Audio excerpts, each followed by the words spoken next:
Tertúlia. Meu boa tarde aí para todos e todas.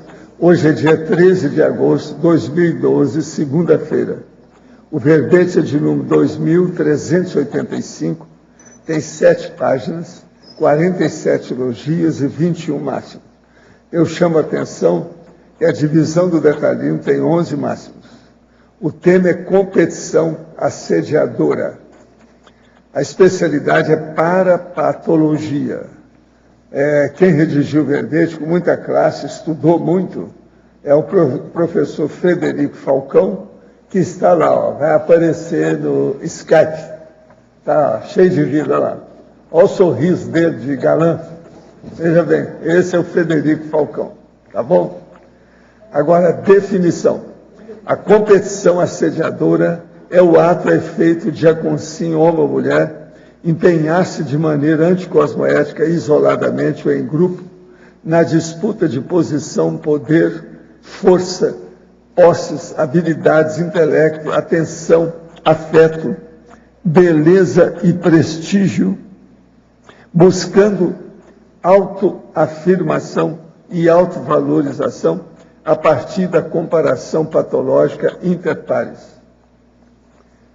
Agora, nós temos aí a autopensenização antievolutiva, as fixações holopensênicas patológicas, a autoinsegurança, a baixa autoestima, a necessidade de heteroafirmação, a autoimagem, a autocorrupção, o egoísmo, o egocentrismo, a fofinha mal intencionada, o boato denegridor, a mentira, a argumentação falaciosa, a trapaça, a malandragem, a traição, o boicote, a manipulação, a omissão de informações relevantes. A falta da autovivência do estado vibracional profilático, a paracompetição assediadora entre consciência e consciência, a predisposição energética à heteroassedialidade, as evocações doentias e inconscientes, a atuação dos mega-assediadores extrafísicos. Agora, na argumentologia, nós temos aí o tópico sobre tipologia, com 7 contextos ou circunstâncias passíveis de salientar a manifestação ou traço da competição assediadora. Nas instituições, nós temos a competição nas instituições, que pode ser analisada em 2 categorias básicas. E na terapeuticologia, nós temos aí 11 traços objetivando reciclagem mais imediata do traço competitivo doentio. Vale a pena ver esses dados. Agora, nós temos aí, no processo aqui do processo da remissiologia, nós temos aí a autoinsegurança, o processo da interassistencialidade, a megatolice, a obsolescência psicossomática, o retardamento mental coletivo, além da satisfação malévola também. Agora, frase enfática. A competição assediadora resulta em atos anticosmoéticos e conflitos entre as consciências e instituições, criando interprisões grupo-kármicas e travando a evolução mundial. Você utiliza-se da competição assediadora para atingir objetivos de vida? Qual o saldo evolutivo obtido? Na bibliografia, nós temos aí 4 fontes bibliográficas. Na webgrafia tem 12 fontes bibliográficas. Uma coisa que eu quero chamar a atenção aqui é que esse verbete da enciclopédia não tem a parte da culturologia. Eu quero falar para o Frederico, que eu vou depois acrescentar. Mas o que é mais impressionante é que o verbete que foi colocado hoje aí de uma maneira aleatória é justamente culturologia do dicionário. Agora, mega análise, competição assediadora, 20 itens. Poder, confronto, insegurança, indiscernimento, belicismo. Egocentrismo, universalismo, anticonflitividade, maxi-fraternidade, subcerebralidade. Interassistencialidade, imaturidade, interassedialidade, imaturidade, reatividade, rivalidade, hostilidade. Parapatologia, grupo-karmologia, interprisiologia, cosmoeticologia e conviviologia. Agora, o verbete dicionário, como eu disse, é culturologia, o argumento é para-direito lógico. Eu chamo a atenção aí para o adendo, que tem 7 facetas da culturologia, para a pessoa ter uma ideia. Hein? Não, eu falei de propósito, que a última eu falei, ainda tem essa. Já falei, essa eu te peguei. Agora aqui, questionamento. Professor, qual a melhor maneira de identificar se a consim possui aura aberta? Por qual motivo a pessoa nasce com a aura nessa condição? A aura aberta, no caso, você está perguntando, é o processo negativo, né? É porque ela tem algum processo de autoassédio que permite o heteroassédio.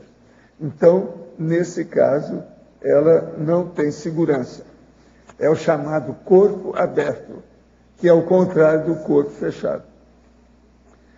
Professor, como se lê dicionário? Tem alguma técnica? Serve qualquer dicionário ou o senhor aconselha começar por um específico?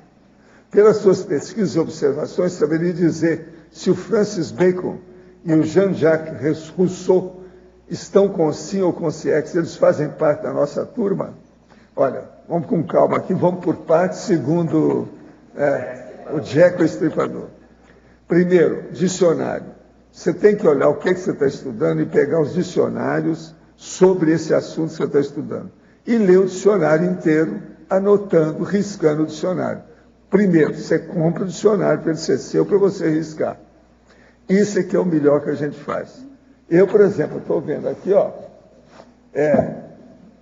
Dicionário da Sabedoria, é do Delanina. Isso foi publicado em 1962, mais ou menos por aí. É da Editora das Américas, que fez isso em São Paulo.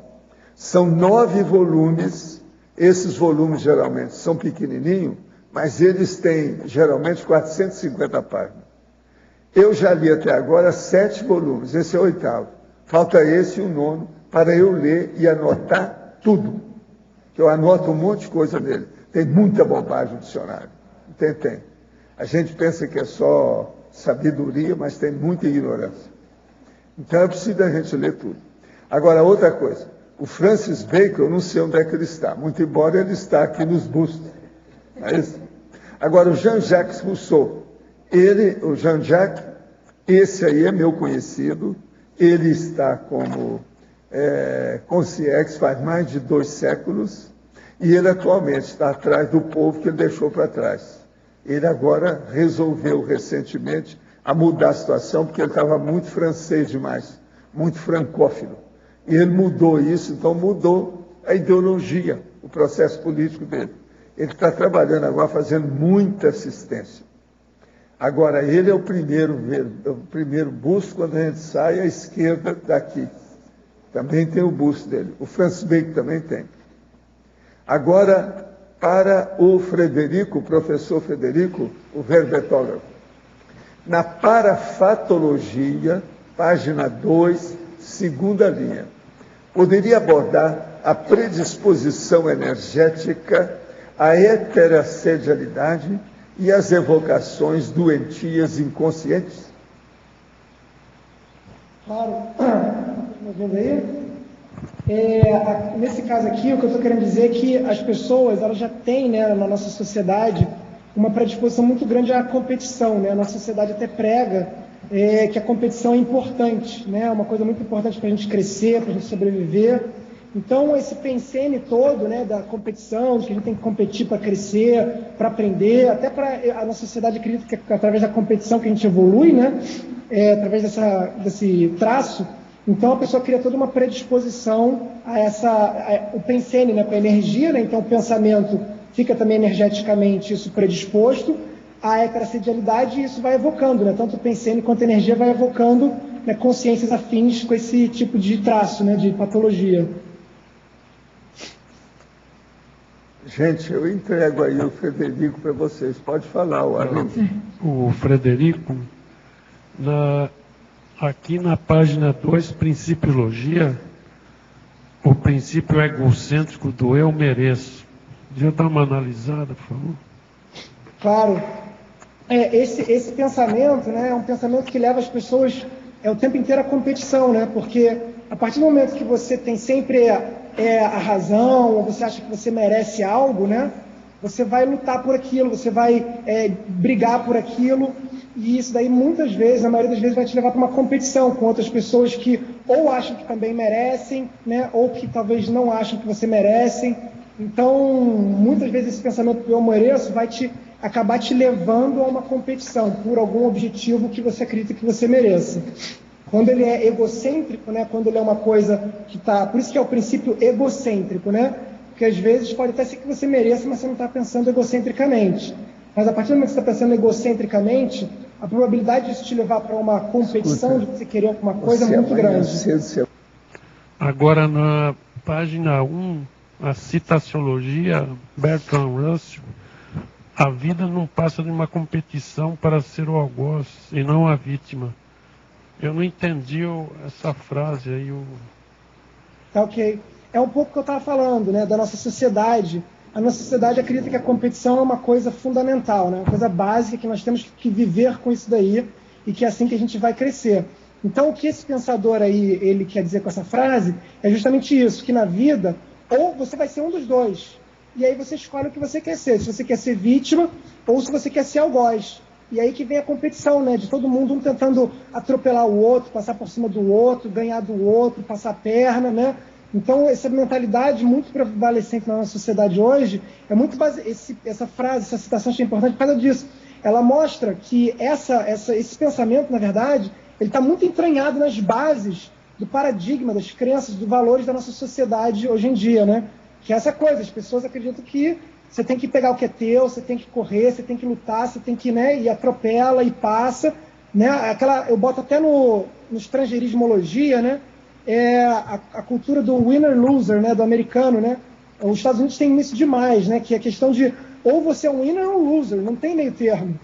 Então, assim, aí você vê o que você quer ser. Se você quer lutar para ser um winner, e aí você vai entrar em várias competições, porque todo mundo, né, a princípio quer ser um winner, ou no caso aqui um algoz, né? O algoz é aquele, teoricamente, aquele que vai ganhar, né? Que vai ser o rico, a vítima, o que perde, o que não é bem cedido, é visto como o loser, né? Em inglês, né? O perdedor, digamos assim. Tá, obrigado. Hein? Frederico, aqui no A, Tânia Guimarães, tudo bem? Tudo bem, Tânia? Olha só, na fatologia, quarta linha, de cima para baixo, no finalzinho. Fala aí um pouco como é que esse negócio da anti-primener tem relação com a competição interpares. Ah, tá. A partir do momento que a pessoa estiver vivendo... Porque a competição é uma coisa que acaba virando quase que parte do dia a dia das pessoas, né? Assim, uma pessoa, quando ele tem esse traço competitivo, pode ser até em alguma coisa específica, mas em geral é quase em tudo, né? Na pessoa, ela tende a estar competindo no dia a dia, ela acorda, né? Tem até um anúncio uma vez que eu vi do Itaú, porque a gente acorda todo dia, a gente tem que matar um leão e voltar para casa, né? Então você vê que essa cultura está muito na nossa sociedade, que você está todo dia brigando pela sua sobrevivência, brigando pelo seu status, brigando pelas suas posses, pela sua felicidade, aquela competição, né? Você tem que estar matando um leão.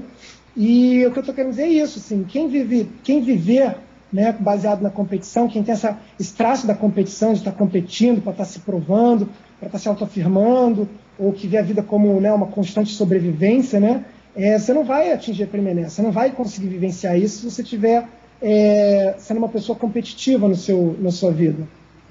Isso não vai, a competição ela é contra a primeira, né, ela é uma patologia muito séria.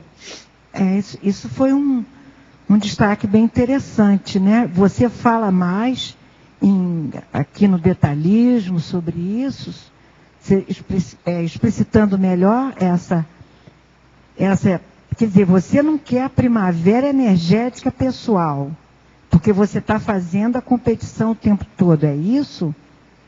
Não é que a pessoa não quer, né? Na verdade eu levaria mais talvez para a ignorância das pessoas, no sentido da ignorância de não saber ainda dos males da competição, né? De como que essa competição pode ser um mal muito grande e está atrapalhando a vida. Até porque, como eu falei, isso daí, para muitas pessoas, né, eu conversei, quando eu estava escrevendo esse verbete, eu conversei com muitas pessoas no meu trabalho, amigos, e é interessante, eu via o ponto de vista das pessoas que elas se recusavam a ver competição como uma patologia. Né? A maioria das pessoas argumentava que a competição era uma coisa positiva, né? Que as pessoas viam, não, mas pô, como é que a gente vai evoluir se a gente não competir?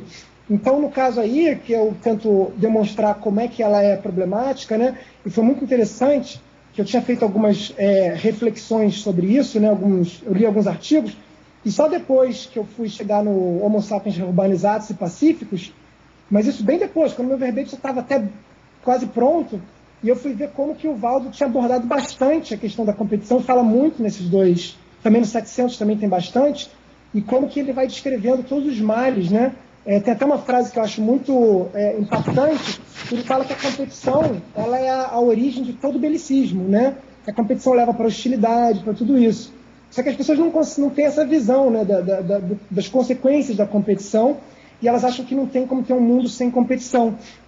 Então, aí o que eu estou querendo dizer é isso, na verdade. Ou seja, a competição, na verdade, ela é diferente do que as pessoas pensam que é algo positivo, né? A competição interpares, né? Ou que o Valdo chama no Homo sapiens pacíficos, que eu boto aqui na argumentologia, de extracompetitividade, né? Essa competitividade que a nossa sociedade acha que é positivo, que é o motor da nossa sociedade, ela, na verdade, ela é patológica. Ela leva para guerras, para conflitos, para estresse, para uma série de coisas patológicas e, consequentemente, você não vai conseguir atingir a Primener vivendo dessa forma. Você acha que a autocompetição também está Não. nesse contexto?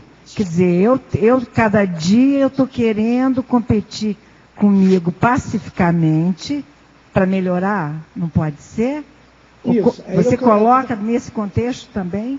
Não. Aí que tá. A diferenciação ela é importante aqui no caso, né? Uhum. A gente fala de interpares, né? Até na definição. Sim, o coletivo. Eu e o coletivo, né?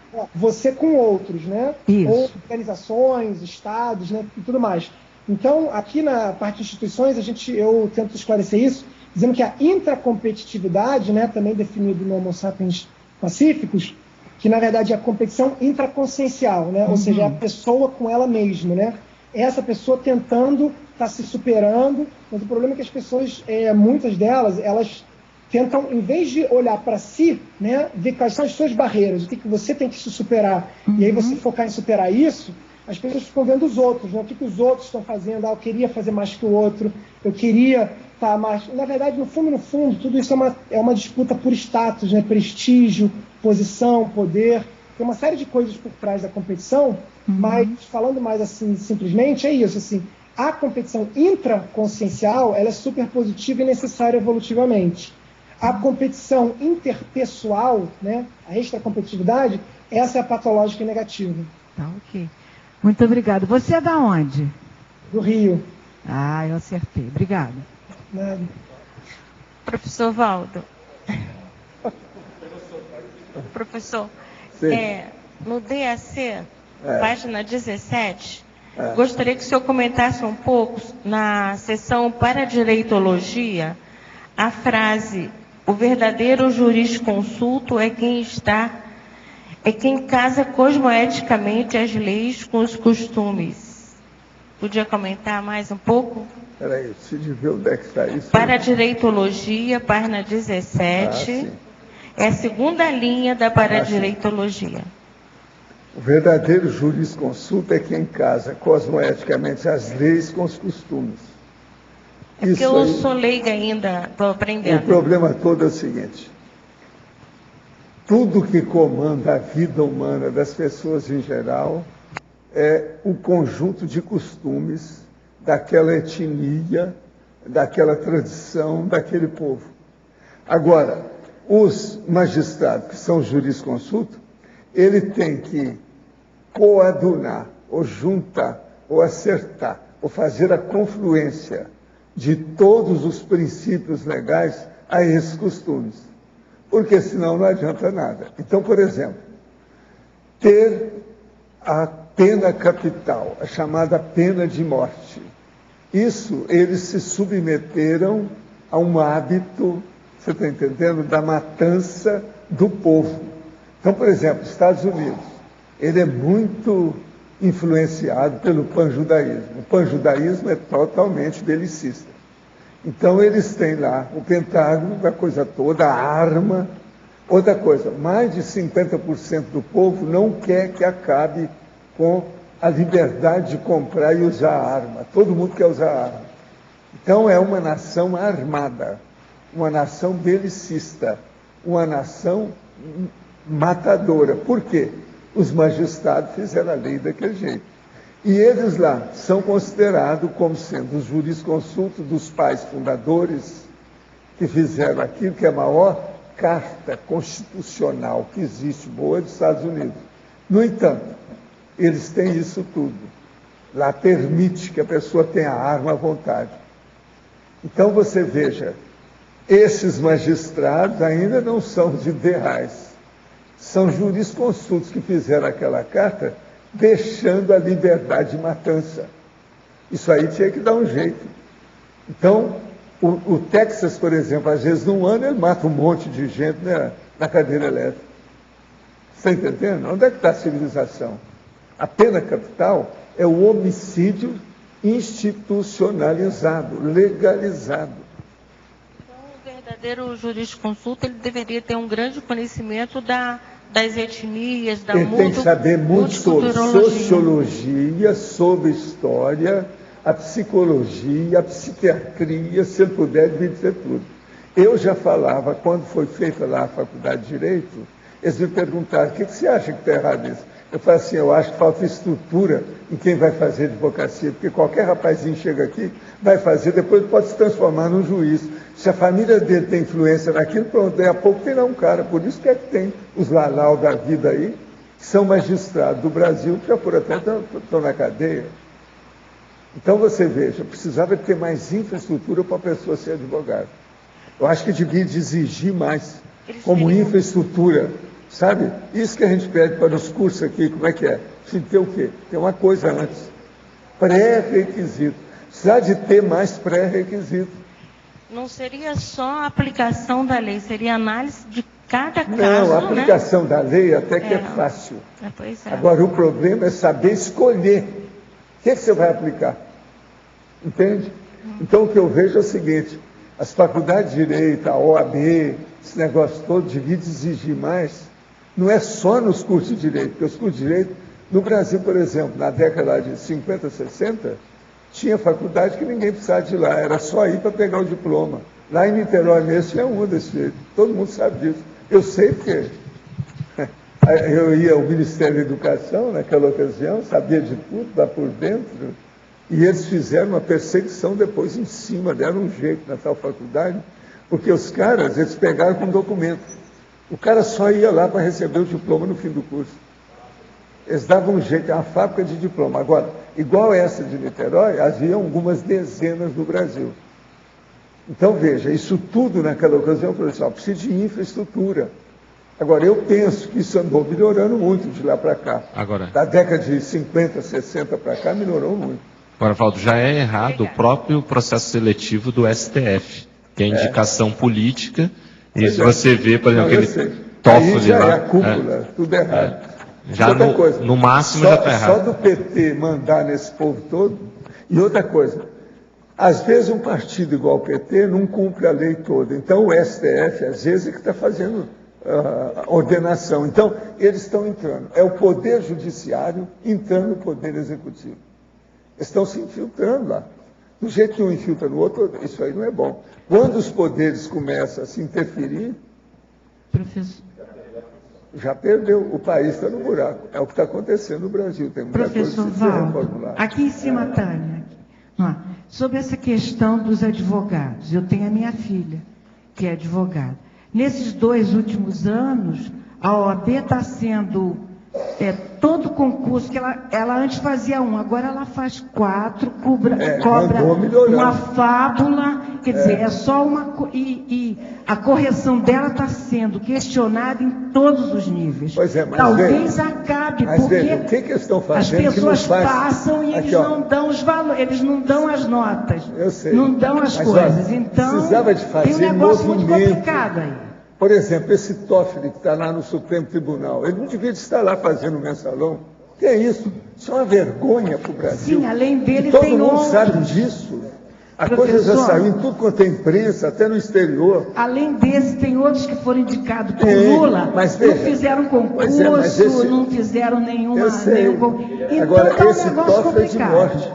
Pois é, uma vergonha isso tudo. Como é que o cara fica lá? E a gente Ele faz está o quê? impedido pela natural situação da vida. Qualquer um entende isso. Agora, por quê? O que É mais fazer? do que conflito de interesse. O que fazer? Isso é um crime. Sim. Isso é delinquência. Isso é ilicitude. É ser vergonhice. Gente, não tem outro nome. Direito ou é ou não é. Agora, esse Toffoli, risca ele do mapa. Se de riscar. Mas aí Não faz o tem quê, professor? nenhuma moral de ser juiz do Supremo Tribunal Federal. Isso é uma vergonha para nós todos. Sim. O cara devia ser, a hora que deu o mensalão, falou, opa, estou fora. Ele não. Com a cara mais de caradurismo, mais cara de pau. Como é que é isso? Isso é o poder, prestígio... Isso é o poder do PT em cima dele. Tradição, etc, etc. Ele não quer acabar com a Mas o AB autobiografia dele. está sendo só pega dinheiro, é só caçar dinheiro. 4 concursos por ano, tá Não, lá. a OAB está fazendo força. Ficou mas agora, complicado. eu acho, por exemplo, que esse caso do Toffoli, os jornais deviam ter todo dia. Como é que é? O Toffoli continua? Todo dia devia ter. O Toffoli continua? Que vergonha. Onde é que está? Vocês estão morrendo de vergonha? Quem é que tem vergonha aí no Brasil? Como é que é isso? Isso tudo devia estar na mídia, sem parar. Uma vergonha. Eu acho. Estou falando um caso, lá tem mais. Mas esse é horrorosamente óbvio. Eles não estão nem fazendo mais os crimes ocultos, está tudo explícito, tudo passando no nariz da gente. Estão chamando a população de burraldas e de anarfas. A verdade é essa. Isso é uma vergonha. Hoje vivenciei uma projeção e durante vários momentos perdi a lucidez. Conseguia recuperá-la rapidamente, porém quando voltava eu estava em outra dimensão diferente da anterior. Fui da minha cidade para o CAEC, do CAEC para a Baratosfera e desta para a cidade de New York. Essa perda de lucidez é devido à falta de retilinearidade pensênica? Qual a recomendação para aumentar o nível de concentração mental e retilinearidade pensênica? É você pegar o meu livro Projeciologia e ler algumas dezenas de capítulos que diz respeito a essas coisas. Não adianta falar aqui que não é uma coisa só, precisa de muita coisa para isso. A primeira coisa é melhorar o autodiscernimento. A coisa mais séria é isso. Agora, para isso, leia aí uns 10 capítulos escolhidos lá do Projeciologia. Risca o capítulo, faça a crítica do capítulo, que isso aí vai te ajudar. Agora, ao verbetólogo, ao professor Frederico Falcão, por favor, enumerologia, página 3, em relação aos medos citados neste item, pode-se afirmar que estão relacionados à baixa autoestima? Poderia aprofundar o assunto? Perfeito. A questão da competição toda, né, ou seja, a raiz da competição, ela está na autoinsegurança, né, ou seja, a pessoa, ela tem insegurança, né, própria, e aí ela parte, né, tem vários medos, né, e aí ela tem duas opções, né, tem até um artigo da própria Conscienciologia em que o autor ele menciona esses dois tipos. Ou a pessoa, né, ela acaba com medo de entrar na competição, ela acaba se retraindo e se isolando, né, que é uma coisa que não vai ter solução. Então ela parte para a competição aberta, né, acreditando que se ela vencer a competição, né, ela assim consegue ganhar valor, se dar valor, ela vai passar a ter valor, né? Ou seja, é como se ela estivesse, se eu ganhar daquela pessoa, eu vou ter o valor que aquela pessoa tem, né? Então, ou seja, a competição em si é uma tentativa da pessoa de aplacar uma insegurança dela, né? E ela compete com uma pessoa que acredita que ganhando daquilo ali, então ela vai ter ganhado valor, né? E muitas vezes, até daquela pessoa, ou seja, a tendência às vezes competir com pessoas em que a gente de alguma maneira admira ou inveja, né? Por quê? Porque você quer competir com aquela pessoa, para você ganhar dela naquele quesito, né? Você quer como se você estivesse ganhando aquele valor que ela tem, é como se você estivesse absorvendo aquele valor para você, né? Então é perfeito, a raiz da competição ela está na insegurança pessoal. Agora, professor Frederico, Como fazer a profilaxia da competição assediadora dentro do voluntariado das ICs, tanto para o competidor quanto para o competido? Tá. Na verdade, eu acho que a profilaxia definitiva da competição, né, é a questão de você estar buscando o autoconhecimento constante, tá? Ou seja, é você sair daqui do lock interno para o lock externo, né? Porque enquanto você está no lock externo, ou seja, você está muito preocupado ainda com o que os outros pensam e tudo mais, você não vai conseguir se dar valor, né? O seu valor você está colocando na mão dos outros, né? E aí você tem que estar sempre fazendo algo, provando para os outros, né, que você tem valor para eles estarem te dando valor e, consequentemente, você se sente valorizado.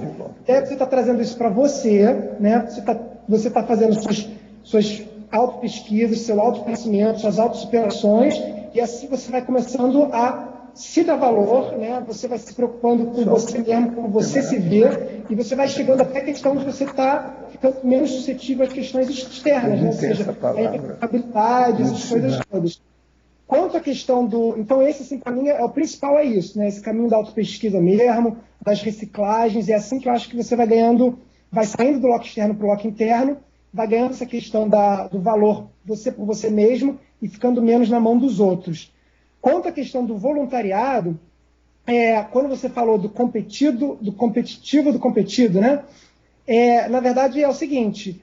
A pessoa que no voluntariado, eu acho que você tem algumas maneiras que eu boto aqui, uns 11 itens, justamente para você tentar fazer uma questão mais de curto prazo. Porque longo prazo é a questão de mudar o lock interno para o lock externo para o lock interno.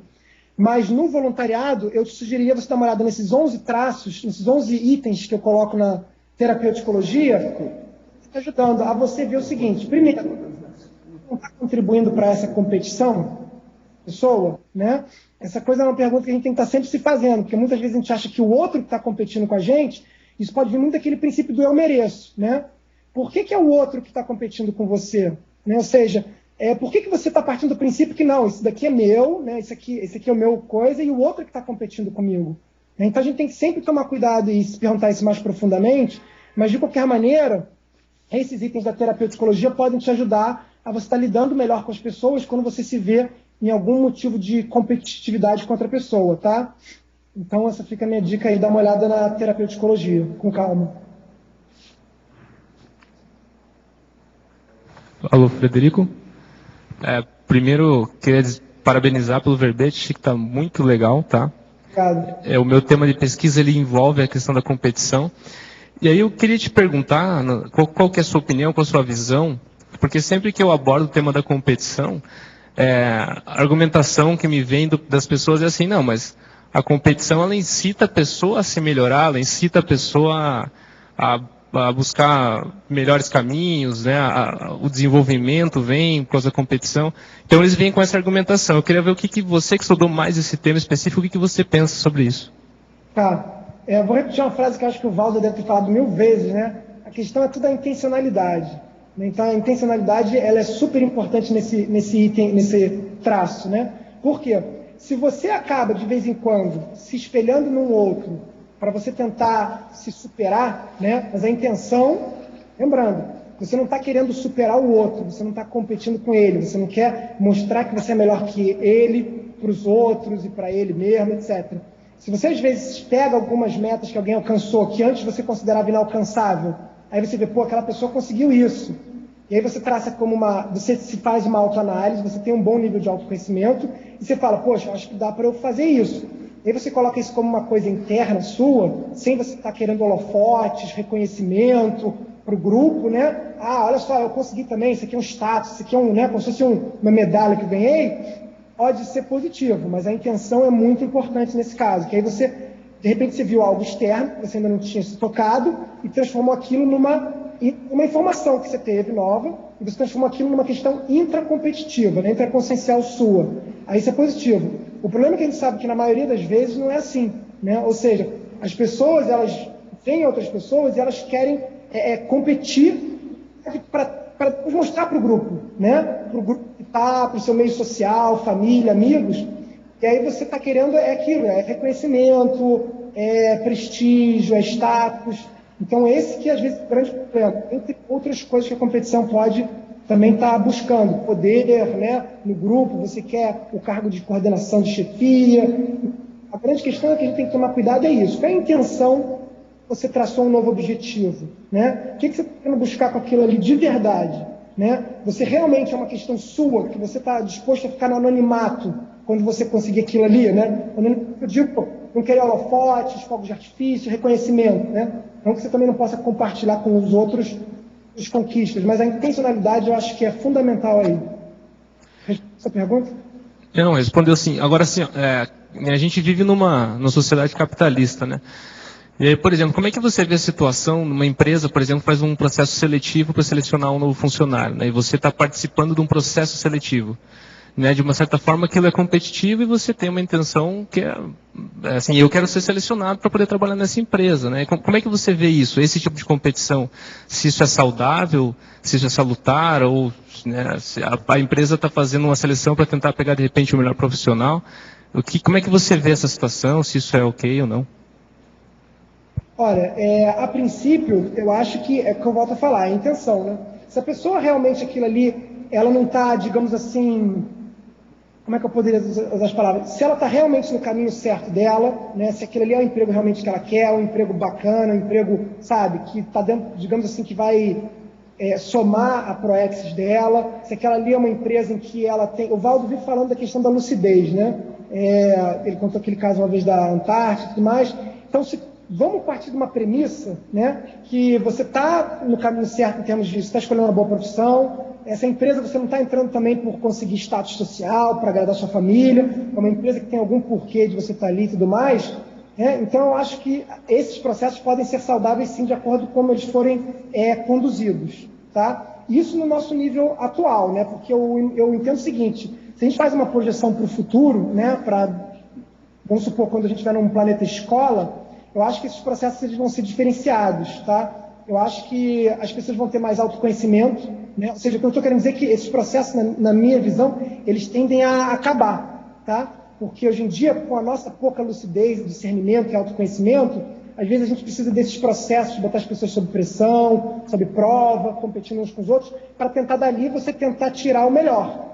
Mas eu entendo que no futuro, né, lá muitos e muitos anos para frente, com o aumento de conhecimento das pessoas, do parapsiquismo, da lucidez, esses processos vão ser mais simples, né? Isso aí não sei se o Valdo pode até falar alguma coisinha, mas vai ser mais fácil de você saber quem são as melhores pessoas, quem são as pessoas que têm os traços mais adequados para determinadas funções. E você vai talvez ficar precisando botar né, pela ficha evolutiva pessoal, pelos trafores, por tudo isso, esse conhecimento que talvez não vai ter, você não vai precisar botar as pessoas para fazerem um teste de competição para ver quem vai ganhar aquela vaga ali na hora. Legal, muito bom. E deixa eu te perguntar mais uma coisa, qual que é a sua opinião sobre o processo que a gente está vivenciando das Olimpíadas, né? Você acha que as Olimpíadas é completamente patológico ou tem alguma coisa positiva nas Olimpíadas, né? Qual que é a sua opinião? Olha, as Olimpíadas é interessante, eu trabalhei durante 3 anos no Comitê Olímpico Brasileiro, né? Justamente na época do Pan-Americano, e na época até me afinizei muito com os, digamos assim, os ideais olímpicos, né? Que na verdade a Olimpíada, ela a princípio, hoje em dia, ela é colocada como só um meio, né? Uma celebração dos ideais olímpicos, né? Ela não é o fim, ela é o meio a princípio, né? Isso é o que o Comitê Olímpico Internacional tenta fazer. Ou seja, ela é só uma maneira de chamar atenção para o mundo, do mundo que os ideais olímpicos imaginam, de fraternidade, igualdade, né? Mas mesmo assim o homem tentando sempre se superar, né? Ou seja, você não precisa para se superar estar destruindo ou né? Ferrando o outro, digamos assim, acabando o outro como no capitalismo, né? Então ele tem esses ideais. Mas teve uma pessoa que uma vez me argumentou que na verdade as Olimpíadas começou como uma forma de guerra, né? Ou seja, lá na Grécia Antiga, as Olimpíadas era para ver quem era mais poderoso, quem era mais forte. Então era uma espécie de uma guerra velada, né? Então eu te digo que isso daí realmente é um assunto, assim, tem esses dois pontos de vista, né? Particularmente eu não saberia dizer como é que está a energia disso daí hoje em dia, ou seja, se ela ainda tem um propósito bélico, assim, você vê os Estados Unidos, China, tem muitos países, né, que tentam usar as Olimpíadas como forma de status, né, de demonstração de poderio, né, quem é o mais forte, quem é o mais poderoso, investem bilhões e bilhões. Assim, eu sinceramente, há muitos países que não investem tanto no esporte, como, teoricamente, algumas pessoas argumentam, de que o esporte tem um poder de transformação social muito grande, muito positivo. Mas a questão, a gente volta para a questão da intencionalidade, né? Com que intencionalidade estão sendo usados os jogos, né? Para você mostrar o seu poder econômico, sua força para o mundo, né? Ou uma ferramenta de transformação social, de união do mundo, mais. Então, isso que tem que dar uma olhada. É legal, porque uma coisa que eu percebo nas Olimpíadas, por exemplo, é depois da competição, a pessoa que fica com a medalha de prata, com o segundo lugar, ela sempre chora, é sempre uma frustração, né? Não, difícil, assim, você não vê ela ficando feliz pelo outro que ganhou o primeiro lugar, né? Então, a premissa, apesar, talvez você olhou um contexto, né, macro da Olimpíada, mas o contexto micro ali nas competições é egoísta, né? Não tem a satisfação em ver o outro vencer, né? É sempre o eu quero vencer, né? Então, eu acho que essa premissa, em termos de jogos, ela é complicada. Acho que você colocou aqui, né, no jogos amistosos, né? Está no teu verbete aqui, né? Mas eu perguntei só nesse sentido mesmo. Não, mas você tem razão. E tem que perguntar até a questão da própria a criação do Estado mundial, né? A gente tem que ir rompendo com a questão do meu país, o teu país, né? Então, isso que você colocou está perfeito, aquela coisa do cara pegar e ficar com a bandeira depois, né? Será que de alguma forma aquilo você não está reforçando a ideia de segregação, de separação, né? Ao invés de estar tentando criar algum mecanismo de desfazer as bandeiras e das pessoas se unirem, né? E se verem como uma coisa só? Então, isso fica como uma reflexão aí, né? Frederico, Tânia de novo. Oi, Tânia. Agora, na página 2, em laboratoriologia, você colocou 5 laboratórios. Não é isso? Desculpa, vai sumiu. 5 laboratórios. Eu queria que você falasse um pouco como que o laboratório da autoconscienciometrologia tem importância nessa questão da competição assediadora ou a desassediadora, né? Porque... Fala um pouco dessa metria, como é que é isso? Isso. Eu acho até que você pegou, talvez, esse daí seja dos laboratórios mais importantes, né? Porque como eu falei, assim, no caso, a competição... Você não colocou ele no começo da lista, nem no final? Você está achando? Fala então dessa maior importância dele. Eu digo assim, um dos mais importantes, né, no caso. Por quê?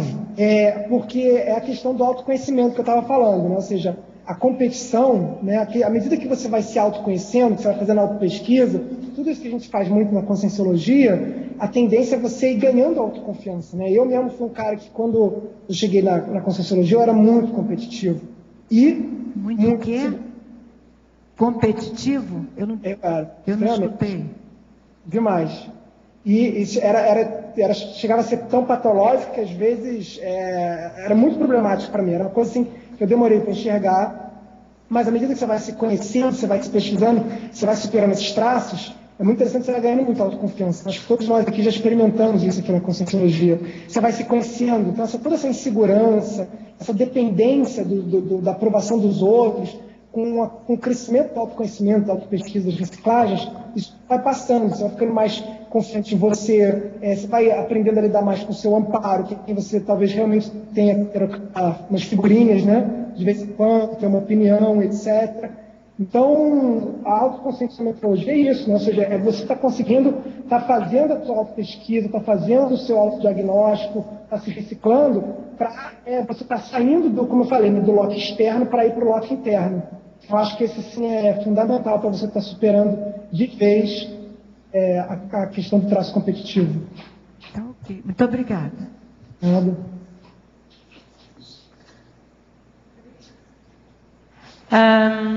Interessante o verbete.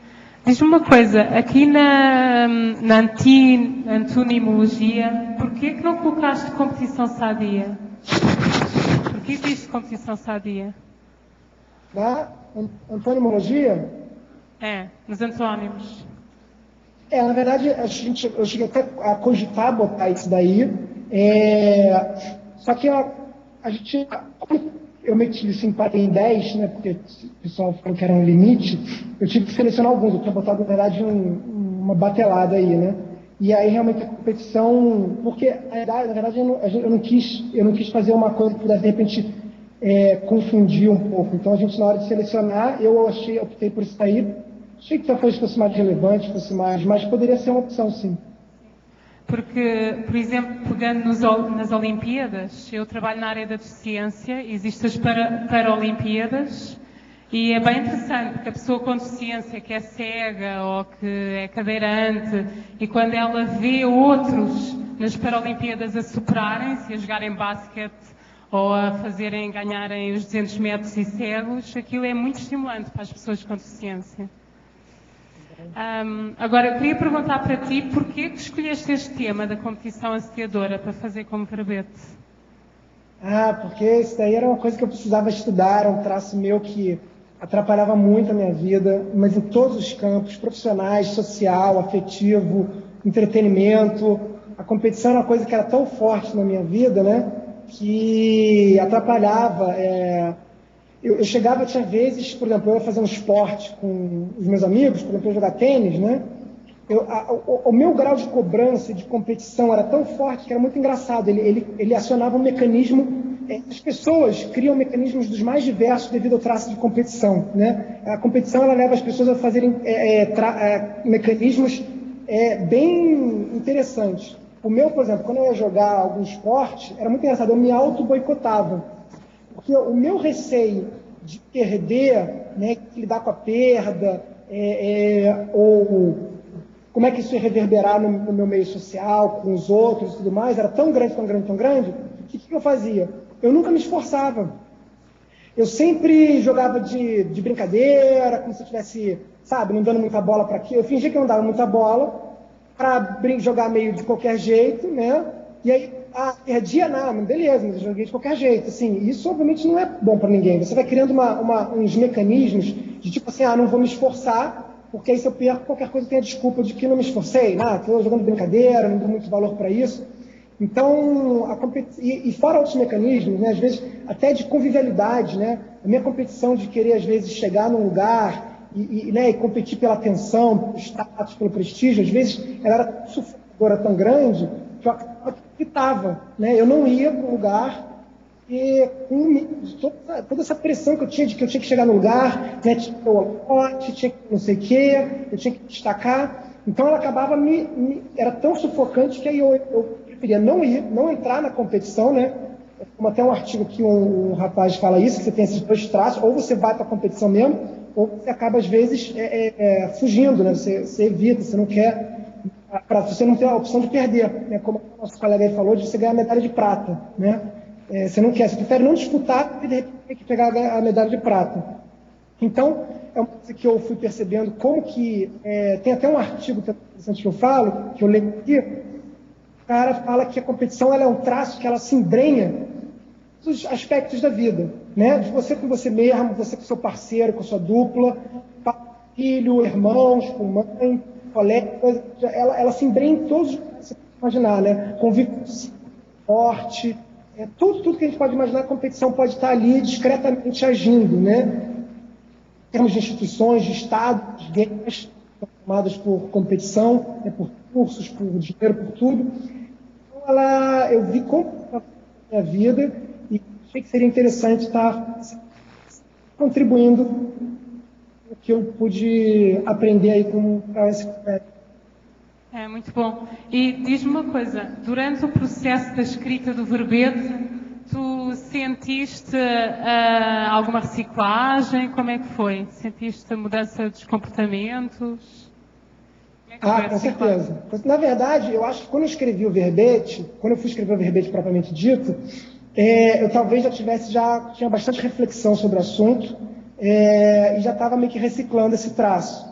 Mas a escrita do verbete foi importante porque eu acho que aprofundou o estudo, que até então eu não estava aprofundando tanto, né?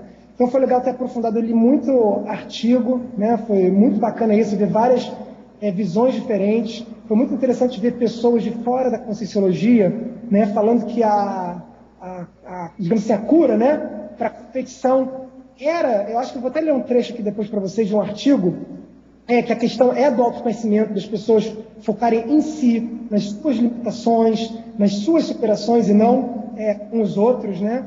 Então, como é que as pessoas de fora da Conscienciologia têm visões também muito interessantes que estão de acordo com o nosso paradigma, né? O paradigma consciencial, né? Os valores conscienciais. E foi bom, porque aprofundou e acho que reforçou, né? Isso ficou mais latente, talvez ajudou, eu acho que eu poderia dizer que ajudou a eliminar de vez, talvez, ou deixar assim, resquícios muito pequenos. Então foi muito importante para consolidar eu diria que foi mais importante para consolidar, né? Já tinha se iniciado o processo, foi importante para consolidar. E qual é a tua análise crítica, por exemplo, estava aqui pensando na competição, quando é a nível, não sei se este é o termo correto, mas a nível sexual e familiar, por exemplo, ali, aquela ideia que às vezes o meu namorado tem que ser o melhor, o mais giro de todos, ou a minha namorada tem que ser a mais bonita de todas, ou o meu filho tem que ser o filho mais inteligente da turma. Como é que vês isso? Você pegou um ponto aí, se você me permite, eu vou começar, depois eu vou para a questão do sexual, eu vou pegar primeiro do familiar.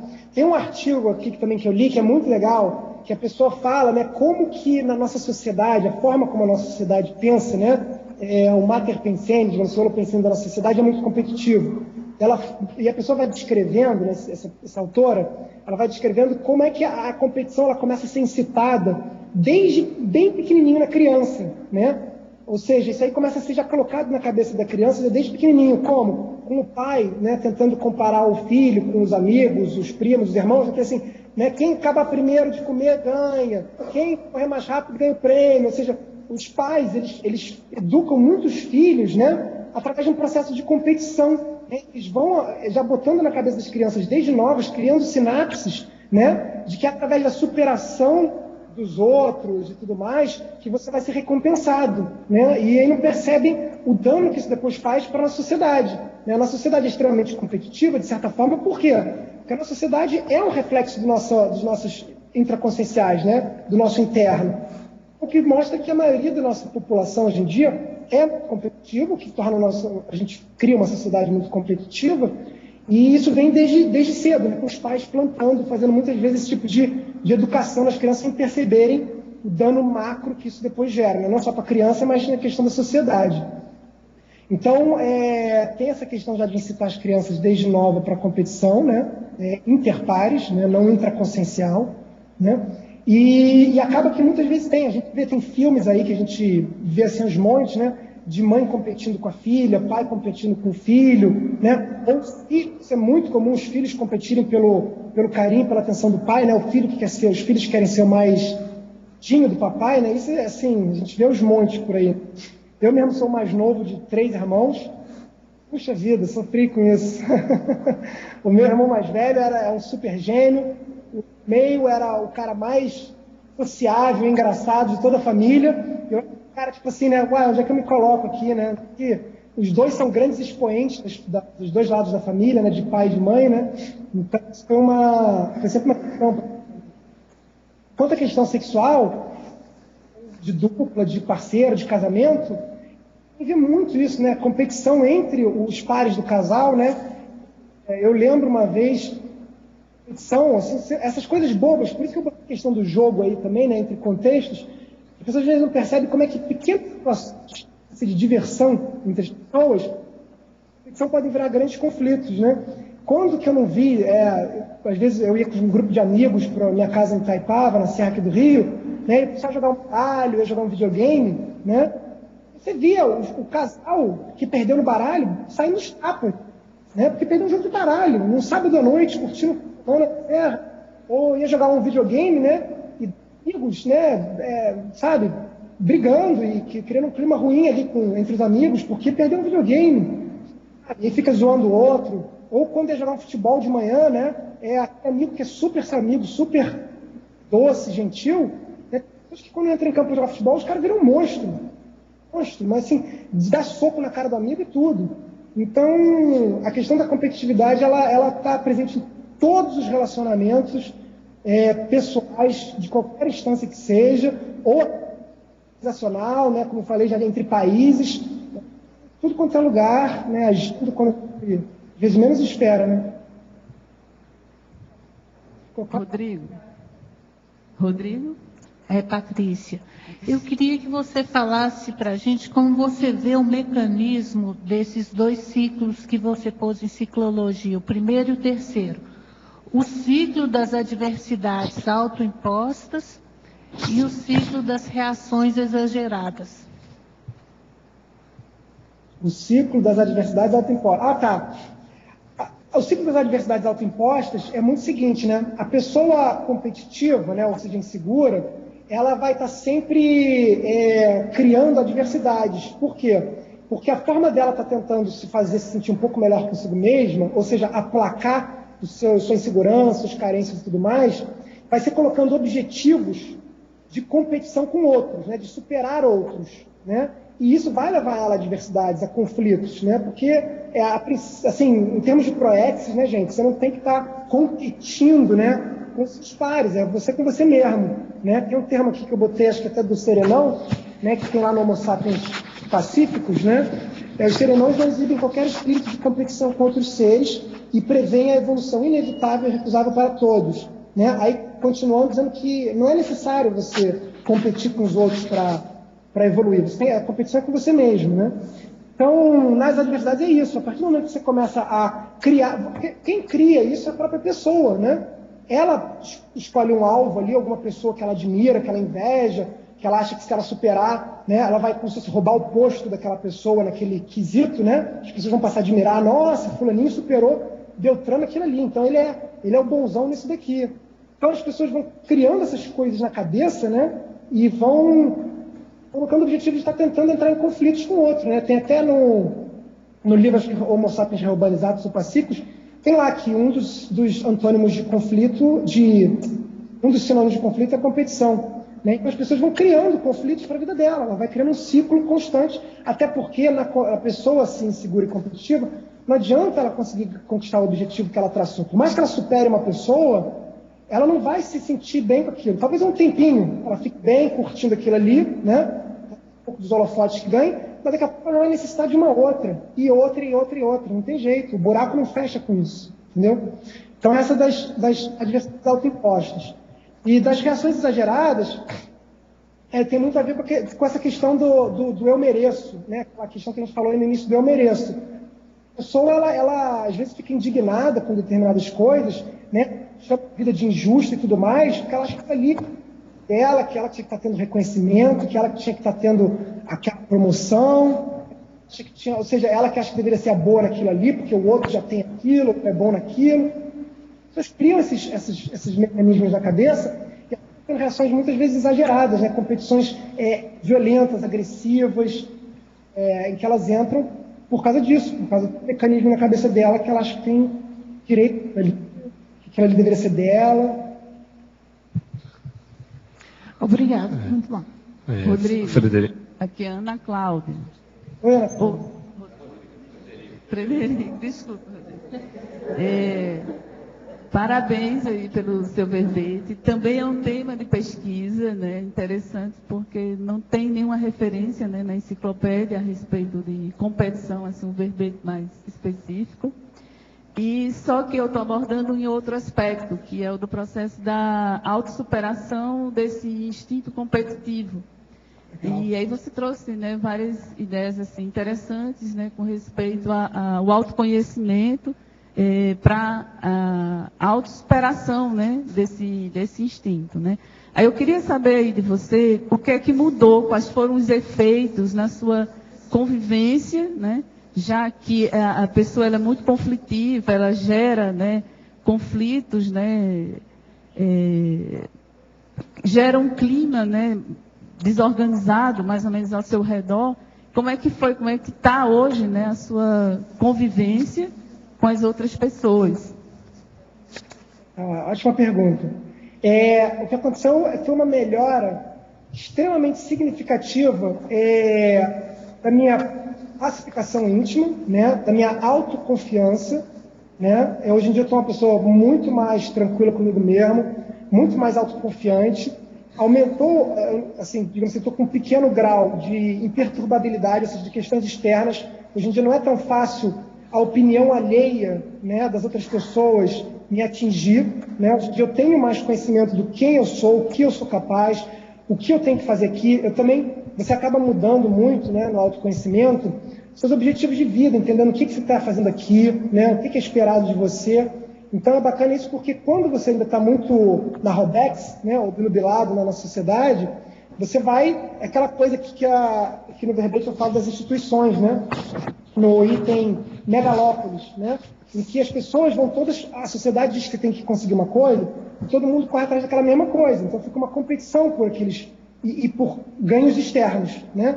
Então eu vivi isso muito, né, eu queria ser um executivo, com dinheiro, carro, aquelas coisas todas, né, estava seguindo aquele caminhozinho que todo mundo fala, né, com uma mulher que seja destaque, ou seja, eu queria tudo aquilo que todo mundo quer, que a sociedade bota na cabeça da gente, né, e isso vai te levar a conflito em todos os campos, né, você querer ser o cara mais sociável, você querer, né, assim, tudo, então isso vai te levar, é a questão aqui da extracompetitividade em que se baseia, né, as megalópolis, né, como fala até o Homo sapiens pacíficos, tem isso bem claro.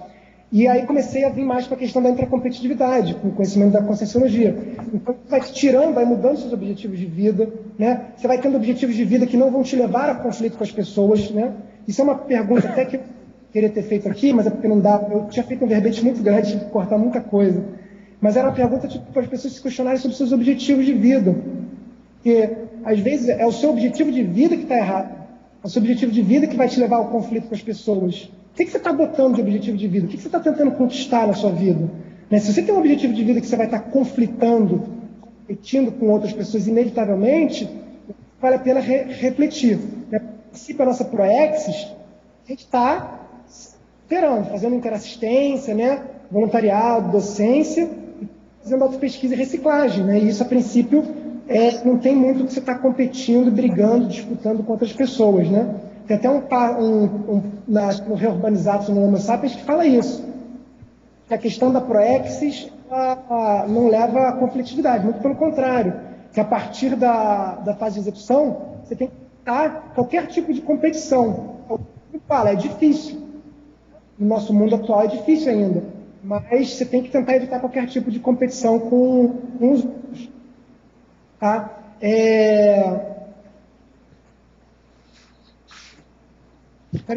Agora, o verbetógrafo aqui, Involuntariologia, página 2.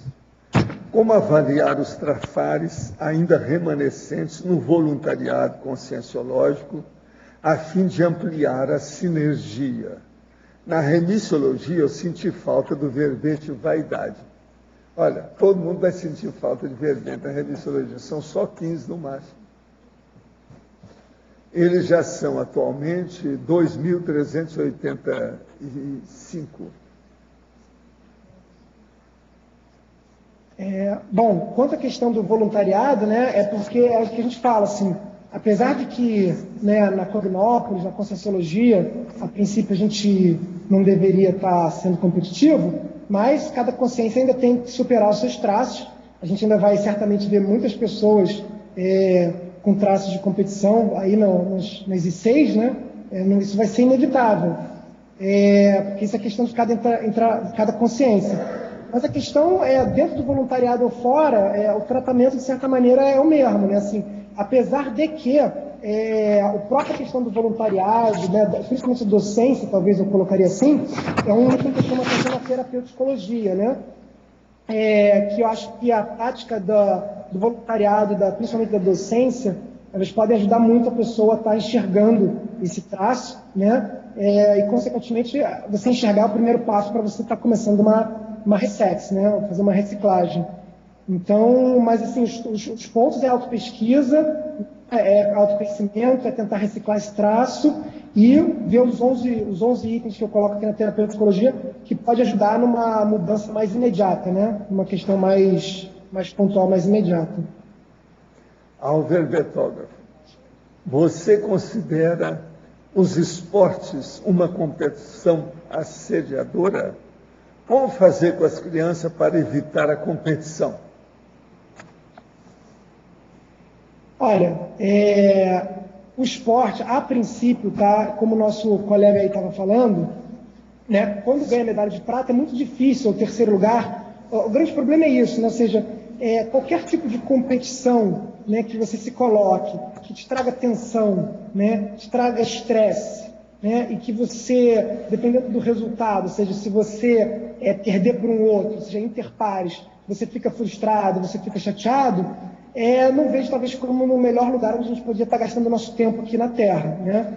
Pode ter seus pontos positivos, né, como a nossa colega falou aí às vezes da questão dos paraplégicos, né, dos paralímpicos, né? Pode ter um fator da pessoa sair às vezes de um processo negativo, né, da pessoa tá em depressão, está achando que não tem, e aquilo ali pode tirar ela, né, pode mostrar para ela que existe vida, mesmo aquilo ali. Mas, realmente, a questão da própria Conscienciologia, né, a gente está fazendo autopesquisa, voluntariado, docência, eu acho que é um rumo que vai estar seguindo aí cada vez mais, né, e menos competições esportivas, né, vai ser a competição intraconsciencial. Mas cada caso é um caso, a gente também não pode generalizar tudo. Agora, sempre é bom a gente lembrar que nessa questão de esporte tem o problema do jogo. Aonde tem jogo tem aspecto negativo. Qual é? A competição maliciosa. Onde tem malícia, a coisa não é boa. Então, isso é uma coisa para se pensar. É tanto que eu mesmo já escrevi o seguinte: um casal nunca deve julgar numa competição, em qualquer jogo, nem de caça, por devido ao processo de malícia, essas coisas. Está indo contra a pessoa. Se ele gosta dela, como é que ele está indo contra ela?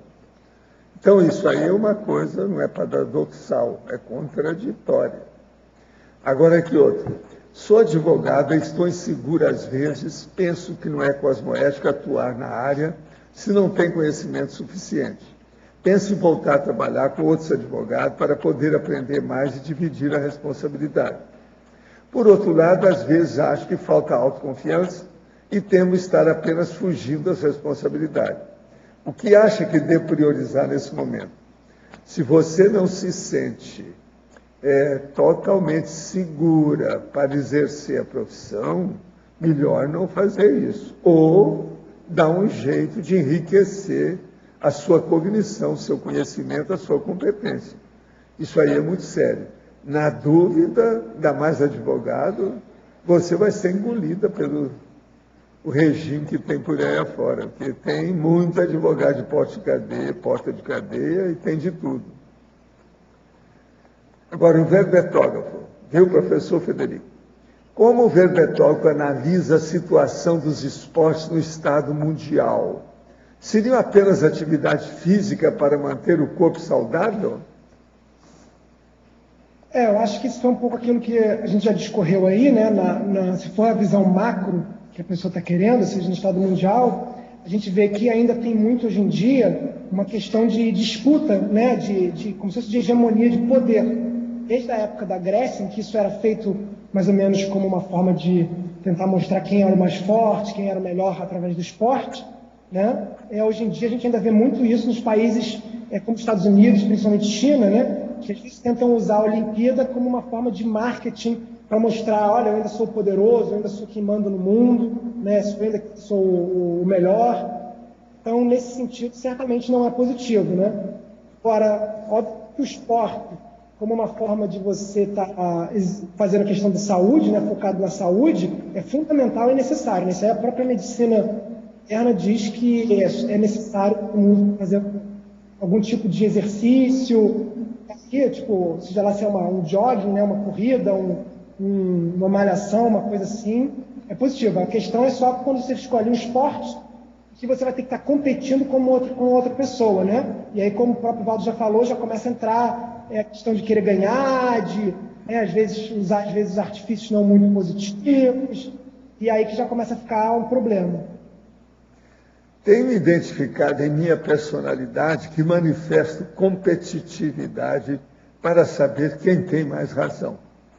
Gostaria de saber, da parte do verbetógrafo, quais as técnicas que foram utilizadas para superar a competição. Olha, quando você quer mostrar mais intelecto, né, mais conhecimento e tudo mais, é porque você ainda está muito inseguro quanto à sua posição naquele grupo. Então você vê que você tem que estar com a razão, que você tem que estar certo, como uma forma de você ser mais admirado, de você se sentir mais aceito, de você estar se sentindo como se fosse mais seguro no grupo, né? Como uma pessoa que está aceita já no grupo. Então a questão toda é a questão da insegurança, né? O problema é você tentar trabalhar isso, né? Como eu digo, mais uma vez, a questão do autoconhecimento é o que vai te dando segurança quanto a isso, as reciclagens, para você não ter mais problema. Eu tinha um tempo que eu realmente, às vezes, eu entrava em várias discussões em que, às vezes, aquelas questões que às vezes você via até que a pessoa estava com a razão, mas você não arredava a pé, né? E aí muitas pessoas não conseguem nem entender por que elas agem assim. Aí eu acho que é isso, assim, você não tenha medo de vez em quando você ouvir do outro, não tenha medo de você não ter que ter conhecimento de tudo. Eu tenho até uma pessoa na minha família, que eu tive uma conversa outro dia, de que todo evento social, qualquer tipo de assunto que está, ela sente que ela tem que entrar e falar alguma coisa. Como se ela não soubesse um pouco de tudo, como se fosse ser relegada, excluída do grupo, né? Ou seja, a questão da rejeição, né, do ostracismo é muito forte, né? Eu tenho vários artigos que eu li aqui que falam como que as pesquisas, né, com máquinas modernas têm mostrado que o medo da rejeição, né, de ser rejeitado, excluído do grupo, ele aciona a mesma área do cérebro que a dor física. Né? Então, ou seja, o medo da rejeição, e alguns também pesquisadores que eu li aqui, eles até tentam explicar isso, né? Que, na verdade, apesar da gente achar que foi questão de Darwin, né? Que a gente evoluiu através da competição, as pessoas dizem que não, que o ser humano sobreviveu através da cooperação, né? Ou seja, foi a gente se unindo como grupo que a gente conseguiu sobreviver, talvez, a predadores, a um ambiente hostil que era antigamente. Então, parece que o nosso cérebro ainda hoje guarda os resquícios, né, de que antigamente, se você fosse excluído, você fosse praticamente morto, fosse banido do grupo nessa época. Então, hoje em dia, parece que o nosso cérebro ele ainda atrela, né, qualquer tipo de rejeição e tudo mais, né, tem uma carga muito forte, aciona a mesma área do cérebro de dor física. Então, a gente fica, às vezes, não, mas essas coisas não são besteira, tem importância para mim, nem percebe, mas tem uma importância muito grande. Né? Tem 2 artigos aqui que eu li que os caras falam isso. Hoje em dia, as pessoas acordam pensando em status social. Qual é a minha posição, como é que eu estou, as pessoas me veem, né? Qual é o meu valor aqui na sociedade, qual é o meu significado, então, isso é uma coisa hoje em dia que está predominando a sociedade. Não é mais tanto a sobrevivência da comida e a gente, ela tem o mesmo aspecto que essa atitude de poder abrigo. Então, o que eu quero dizer na questão é o seguinte, tenta se conscientizar disso, não querer saber de tudo, não tenha medo, entendeu, de você não saber de tudo, muito pelo contrário. À medida que você começa a escutar mais as pessoas, a demonstrar que é legal que você sabia isso, que bacana, isso, você vê que é engraçado, porque a competição é uma coisa que ela é um tiro no pé. A gente usa a competição para tentar ser mais aceito, mais admirado, faz rejeitado e afastar as pessoas da gente. A gente vai criando conflitos, reconhecer o que o outro tem de bom. Então, à medida que você vai desfazendo isso, você vai ver o contrário, você vai começar a ser mais aceito, mais admirado, ou seja, a pessoa que sabe escutar, que sabe dar o valor do outro também quando tem que dar o valor do outro. Opostos à competição, é engraçado, que são o que vão dar o resultado que as pessoas que estão sendo competitivas não vão querer. Então é um tiro no pé.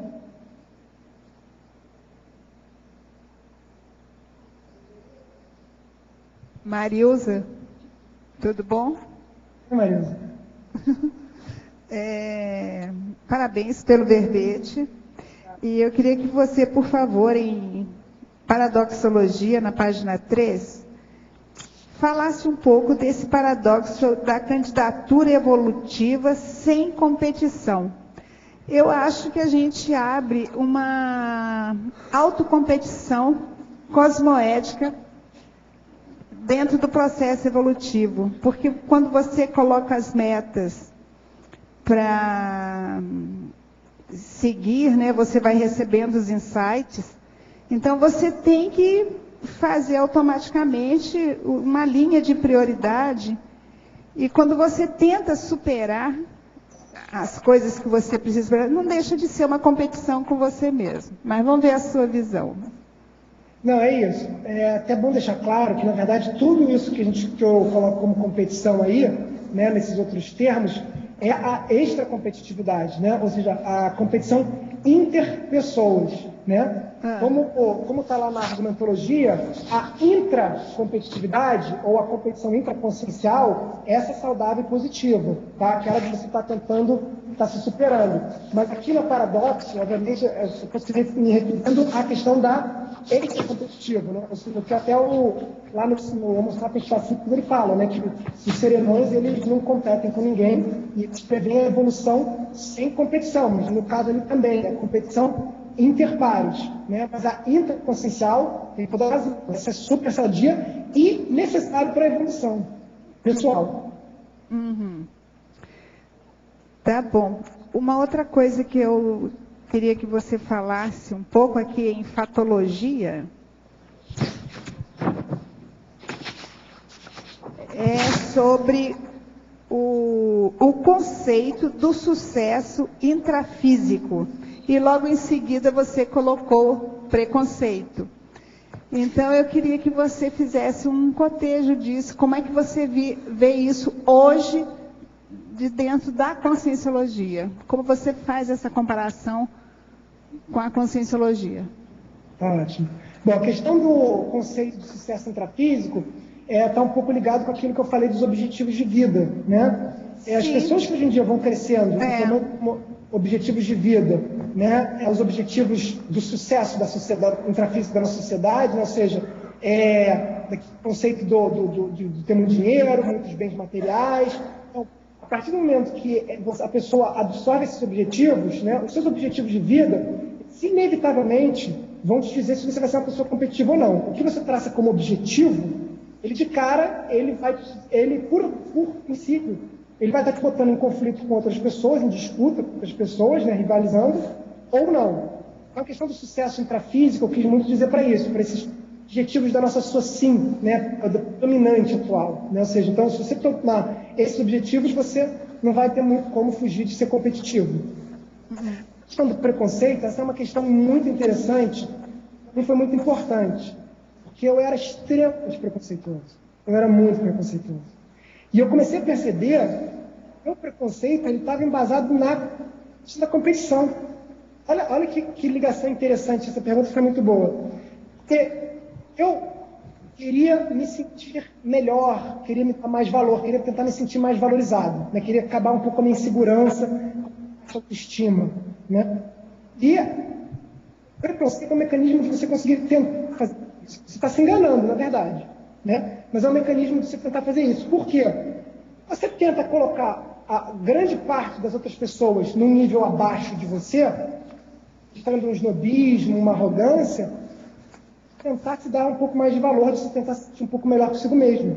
Então, que o meu preconceito estava enraizado nessa questão de insegurança e baixa autoestima, quando eu tentar competir, né, me sentir melhor, como se fosse merecedor da minha família, que eu via como, né, eu queria, como eu falei no início, né, meus irmãos, que eu via como muito bem intrafísicos, e aí eu tentando me sentir merecedor, né, tentando competir ali para ganhar o valor, para ter o merecimento de fazer parte ali, né, naquela família e tudo mais, eu criava uma questão de preconceito, né, como uma competição para eu me sentir melhor que os outros.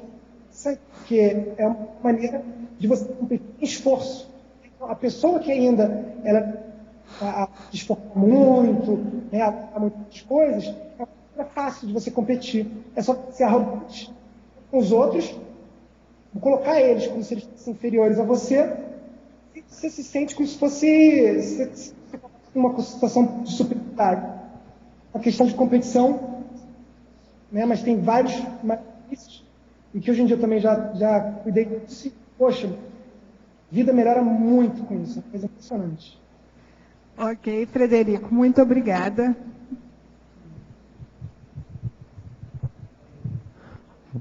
Oi, aqui queria fazer duas perguntas. Aqui na página 2, na parafatologia, fala na terceira linha, ausência da sinalética energética e parapsíquica pessoal. Eu gostaria se pode aprofundar qual é a relação com a competitividade e como é que a melhora da senalética pode ajudar a superar, a ultrapassar a competitividade. Claro. E depois... a questão é a seguinte, aqui quando eu falei da questão da predisposição energética, a heterasedialidade e as evocações doentias, então a pessoa que tem esse pensene, né, ou seja, tem os pensamentos e a energia toda da questão da competitividade, da competição, ela invariavelmente vai acabar atraindo, né, consciências afins, com esses traços também. E se você é uma pessoa que tem a questão da sinalética, né, você pode estar notando, né, que você evocou aquela consciência, ou seja, que aquele traço está se manifestando. Aí vamos supor que você consegue desassimilar. Daqui a pouco, se você tem de novo, voltou. Então, é uma maneira, a sinalética uma ferramenta sinalética, que é uma forma que me ajudou muito desde que comecei a psicologia, a estar buscando autoconhecimento, né? Porque você vai mapeando o que são esses traços, o que são esses assédios que te pegam, né? Em que ocasiões te facilita para você entender aquele sinal, o que estava acontecendo naquele momento e quando que está se repetindo e as consequências. Então, a sinalética eu vejo como uma ferramenta muito importante, autoconhecimento e autopesquisa, como depois uma forma de você ver se você conseguiu reciclar ou não aquele traço, à medida que você já não começa mais a focar aquelas consequências e ter aquele tipo de sinalética.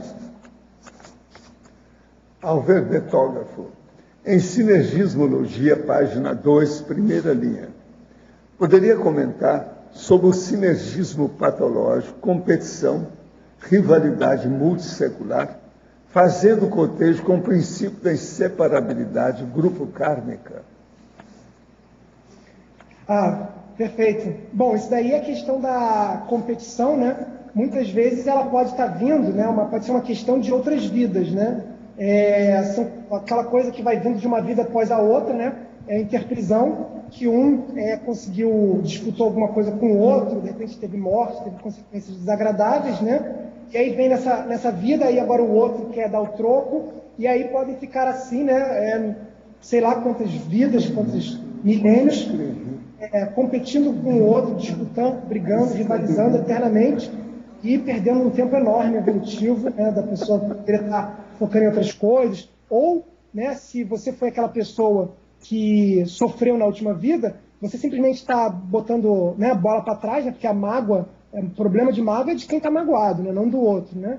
Então, ou você aprende a superar isso, né, ganhar maturidade para superar isso e seguir em frente na sua evolução, ou se for o caso, se você de repente tem mais maturidade, né, no caso é sempre quem tem mais maturidade, né?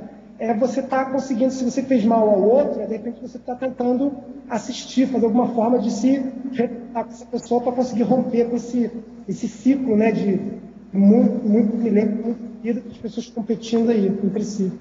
Professor Valdo, aqui em cima. Aqui, Alver Betógrafo, poderia comentar como foi a teática das reciclagens relacionadas à competição assediadora?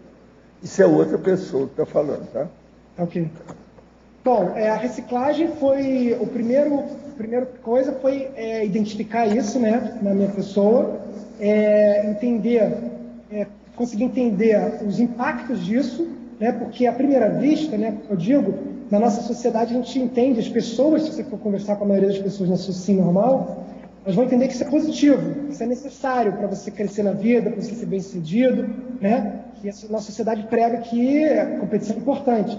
Então, o primeiro de tudo é você entender que você tem, é você aceitar, é você conseguir compreender e buscar os verdadeiros efeitos disso, né? Além do paradigma, digamos assim, limitado, convencional, né? Então, você vê como que isso atinge a sua vida, como é que ela impacta negativamente a sua vida, e a partir dessa compreensão maior do negativismo desse traço, inevitavelmente você vai começar já a mudar e parar de agir assim, né? Aí, obviamente, precisa também, de vez em quando, você estar alerta, né, para algumas situações, o traço, por questão de repetição, né, de sinapse neural, né, às vezes a sinapse não se desfaz rapidamente, então você ainda, às vezes, pode ter alguns resquícios, e aí você ficar atento quando você sentir que alguma coisa está pegando em você, e às vezes a sinalética também pode ajudar isso, né? Você está não deixando aquele traço se manifestar. Mas você está atento para não deixar ele se manifestar até você conseguir reciclar ele 100%.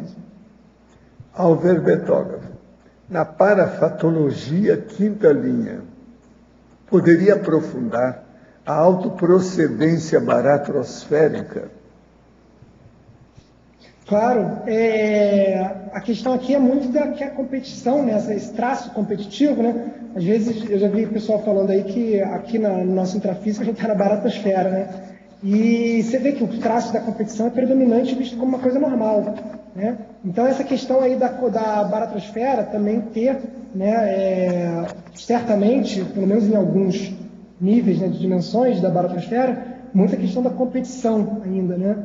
Então, a pessoa que vem da baratosfera, ela tem uma probabilidade grande de ter esse tipo de traço. Sobre o DAC, no adendo, os itens 3 e 5, holoculturologia e multiculturologia, estão mais relacionados ao Estado mundial? Sim, mas estão relacionados a você, a mim, a quem está ouvindo, ao Frederico que está aí nos ouvindo, a turma aí dos tertulianos, teletertuliano e até paratertuliano. Isso diz respeito a todo mundo, porque quanto mais cognição a pessoa tem, se ela tem algum assento ou embasamento de cosmoética, o que se passa? Ela vai evoluir mais depressa. Então é muito importante uma holocultura geral e a multiculturologia. A multiculturologia é muita gente, inclusive de academias, das universidades, que combate, porque quer que a cultura seja só aquela delas, e mais nada. Nós vemos isso aí todo dia. Há até gente que já foi convidado para fazer conferência conosco, que não quer saber da gente, porque ele está defendendo a autobiografia cultural dele. Então, agora aqui, poderia ampliar os itens 6 e 7 para culturologia e transculturologia? O caso todo é o seguinte: para culturologia eu chamo aquela cultura que envolve os processos de parapsiquismo ou da inteligência multidimensional.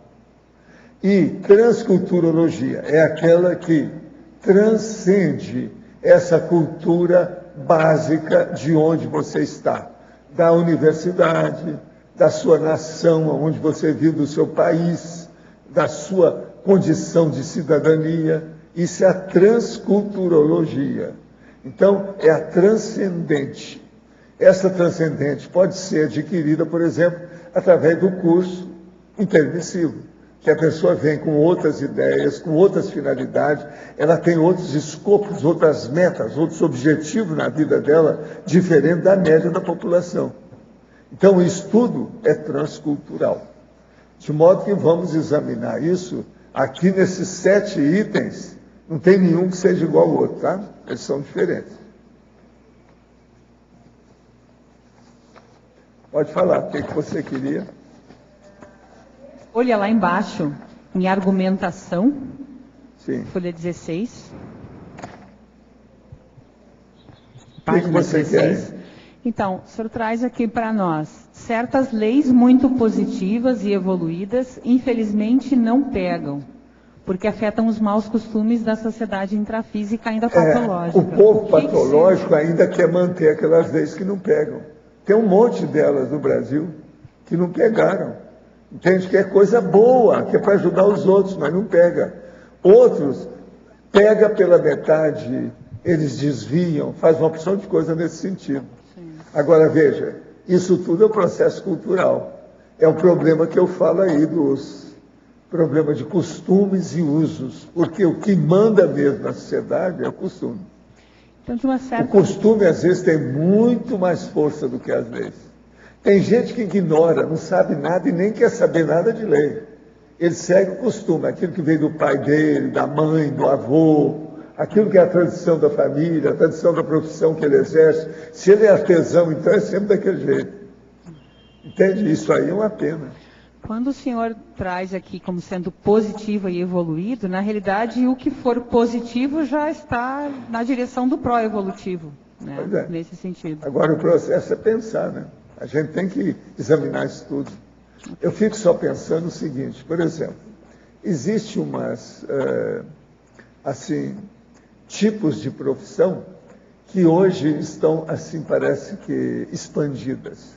Uma delas é a do tatuador. E sempre eles andaram fazendo, mas hoje existem técnicas, existe processo de máquinas para tatuar, tudo aquilo. Então eu fico pensando, como é que fica aquele costume da tatuagem? E como é que essa pessoa fica envolvida com isso? Isso é interprisão grupo kármica. Por quê? É uma estigmatização, querendo ou não. Muita gente se arrepende das tatuagens. Aquela moça faz uma tatuagem. Lá ela não tinha namorado, ou se tinha até o namorado gostava. Ela briga com o namorado e arranja um que ela se apaixona perdidamente pelo rapaz. E aí, como é que vai fazer se a tatuagem dela é enorme? Se for mexer, aquilo não dá muito certo. E o rapaz não quer saber da tatuagem. Então ele vira para ela e fala assim, não dá, eu não consigo ficar perto de você com esse monstro que está aí nas suas costas. Que às vezes é um dragão, milhões de coisas. Então veja, isso tudo, como é que fica agora o tatuador nisso? Perante a lei de causa e efeito, a lei do karma, como é que fica essa condição? Vocês estão entendendo, então? Olha aí o problema de costume se irradiando pela lei de causa e efeito e indo pela interprisão grupo kármica, aparentemente uma coisa até bonita, que o povo gosta. Você está entendendo agora como é difícil esse negócio de costume? Ele fica... Não é fácil. Por isso que eu sempre desanquei com esse negócio de tatuagem. É uma besteira enorme. Eu comecei a desancar com isso, porque era a pessoa que chegava para mim e falava assim, olha, eu queria acabar com a tatuagem, dá um jeito para mim. Eu lá no meu processo de situação, você sabe, isso aí é dificílimo. Hoje tem raio laser, tem uma opção de coisa, mas, por exemplo, pois é, a colorida é difícil, não sai, mas mesmo que seja só a pretinha, um unicolor, monocolor, o que é que se passa? Às vezes a pessoa fica com verdadeira cicatriz, por mais que faça, mesmo com raio laser e tudo mais, porque depende da reação do organismo dela, a opção de coisa. Agora, pele, gente, é um negócio brabo, não é fácil. Nesse caso, justamente do tatuador, ele tem lá os seus agravantes e atenuantes. Agravantes é que ele está contribuindo para a interpretação. Você acha que os atenuantes dele superam os agravantes? Pois é, não, acho que não. Na minha terra, tudo que eu tenho visto não é de modo algum. Difícil. Pois é. Atenuantes é a burrice dele mesmo, é que dá né? alegria para a moça que está querendo, o rapaz que está querendo. Sim. Agora, vocês já viram que os tatuadores, geralmente, eles viram uns monstros, né? Sim. Tudo tatuado, a cara, braço. Sim. As moças fazem questão de tatuar tudo para mostrar, que é para mostrar a profissão. Ela ganha dinheiro com aquilo. Agora veja, ganhar dinheiro para estigmatizar os outros, na minha terra eu não dormia à noite. Pois é. Não daria para dormir. Pensa nisso. Sim. Aí seus atenuantes vão para o beleléu. Escambau. Acabou. O que parece pequeno vira grande.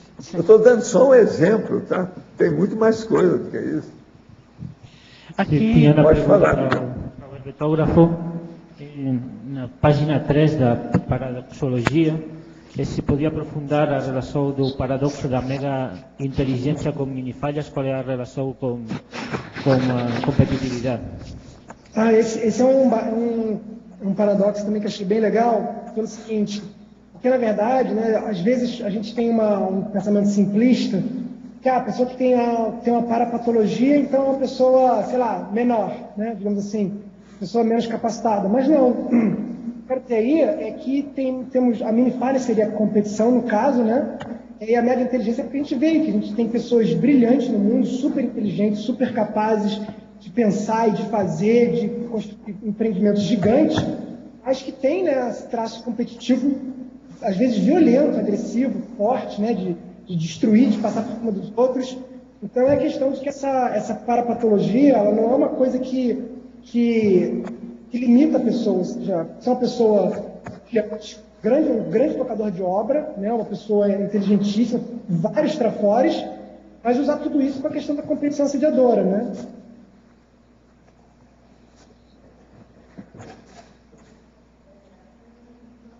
Federico, en la página 3, en numerologia, você tem um item que diz o medo de não valorização pelo grupo.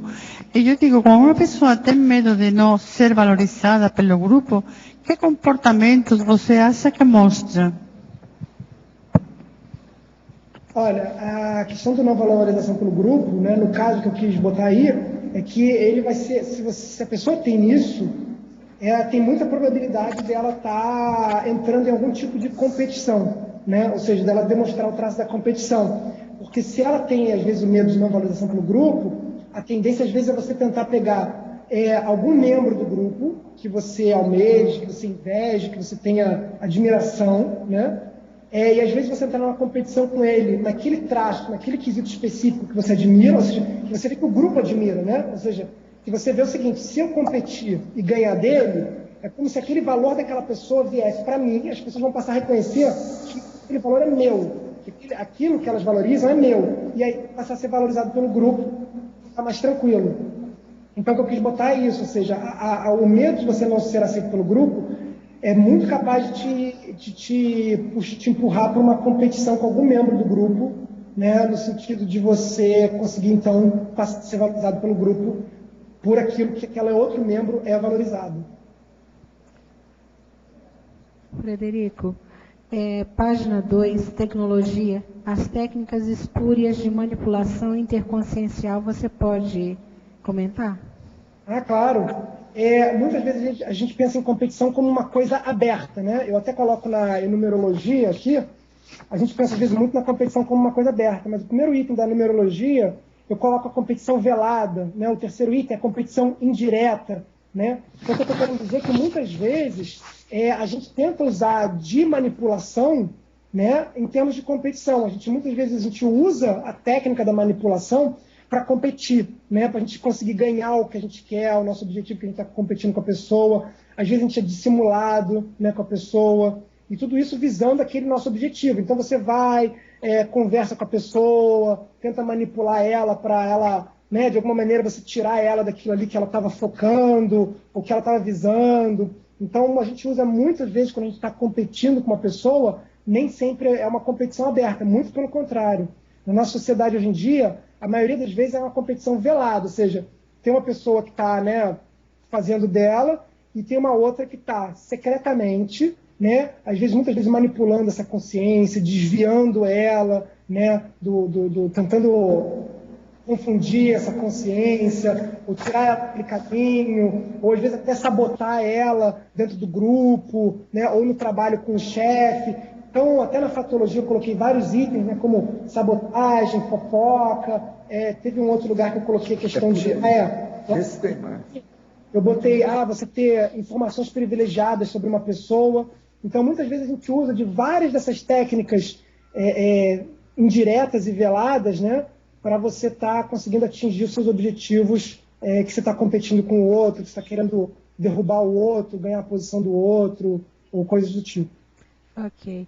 Na mesma página, aqui a última linha, os efeitos deletérios da alta assedialidade. Você pode comentar, por favor?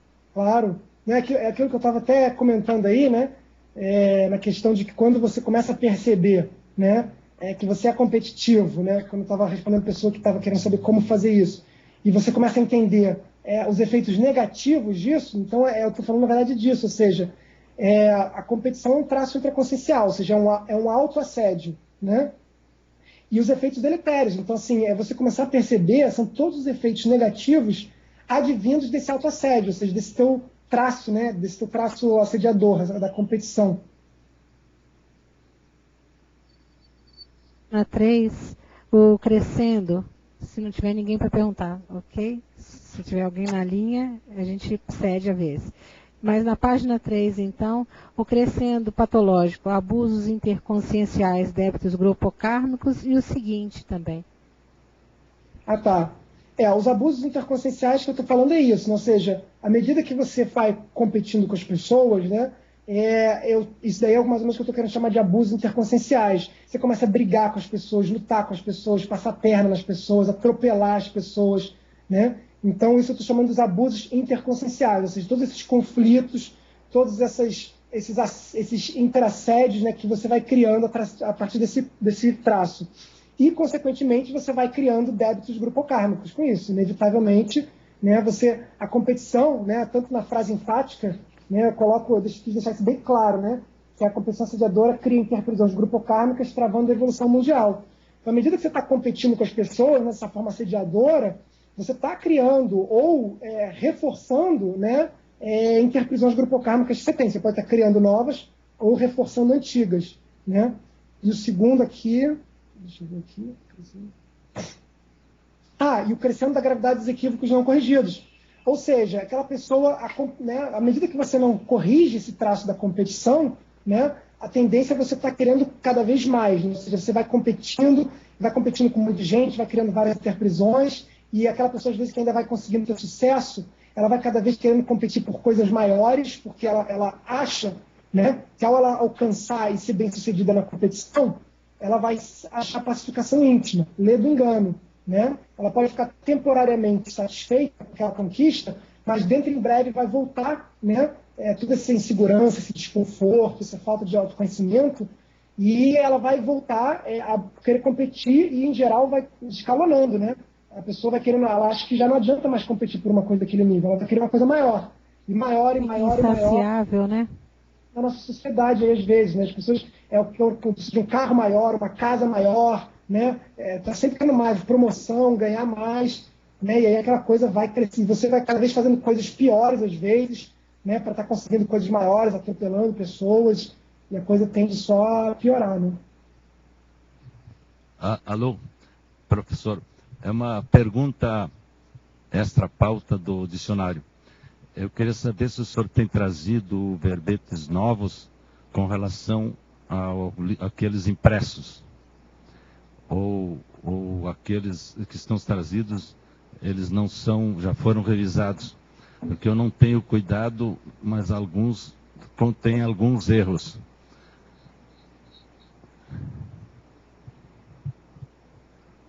Eles são novos com relação aos impressos?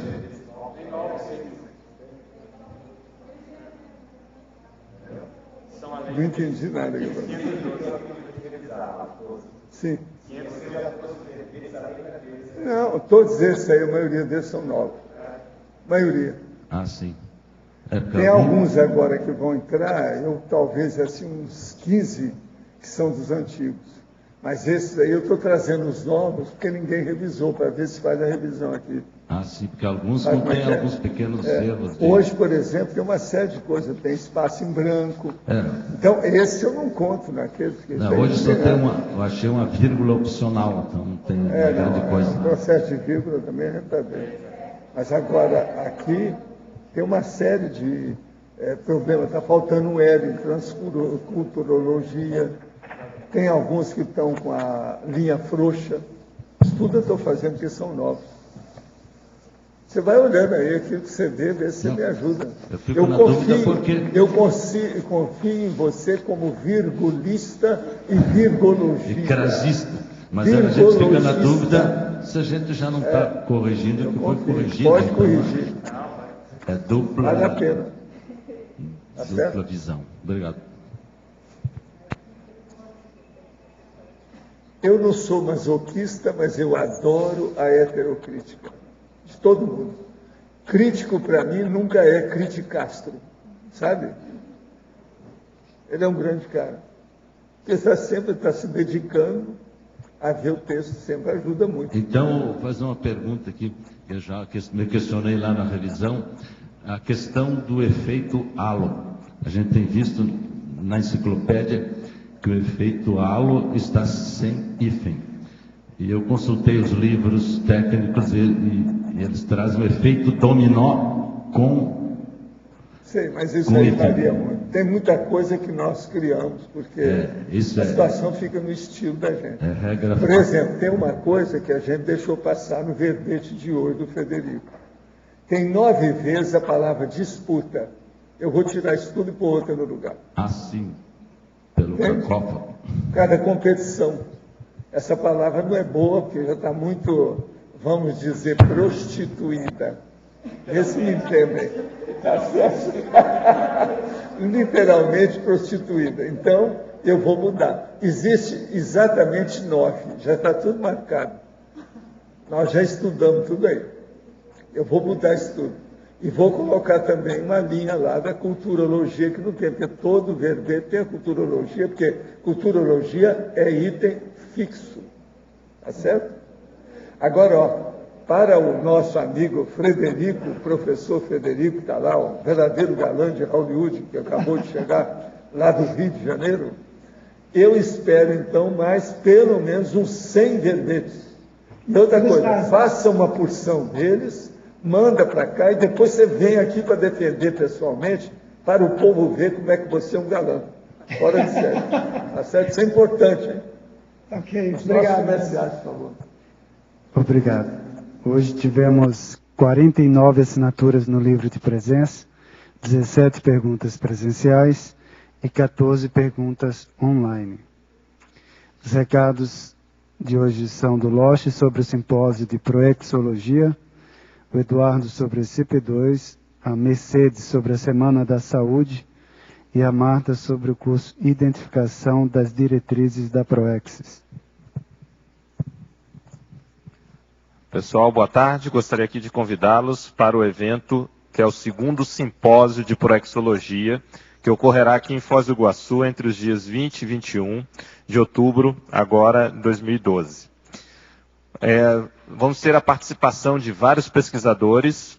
Eu gostaria aqui de hoje destacar alguns dos pesquisadores e temas. Nós vamos ter, por exemplo, o tema Fase da Acabativa Existencial, Longevidade e Proex, com a professora Beatriz Tênios.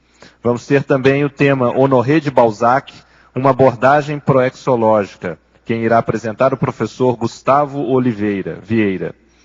E também nós vamos ter o tema Manual de Prioridades Pessoais como Profilaxia ao Desvio Proéxico, um relato de caso, professora Eliana Manfroy.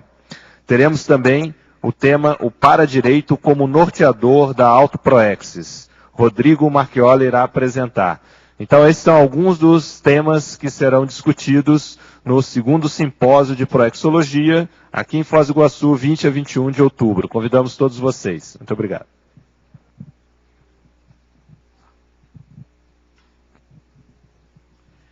Boa tarde a todos. O IPC, em parceria com o CAEC, convida para o curso ECP2. O ECP2 é um curso de imersão em hotel por 3 dias e são instalados 2 campos bioenergéticos e consciencioterápicos, visando a auto-organização para a desperticidade. Os campos favorecem a reorganização parasináptica e a sustentabilidade energética para a execução das metas propostas pelo próprio aluno no curso ECP1, que antecede o ECP2. Nós temos para essa turma aqui, de Foz do Iguaçu, de 21 a 23 de setembro, um desconto especial para este CP2. E esse desconto vale até hoje, ok? Então, obrigado. Informações, telefone 2102-1448 ou no CAEC 3525-2652, prefixo 045.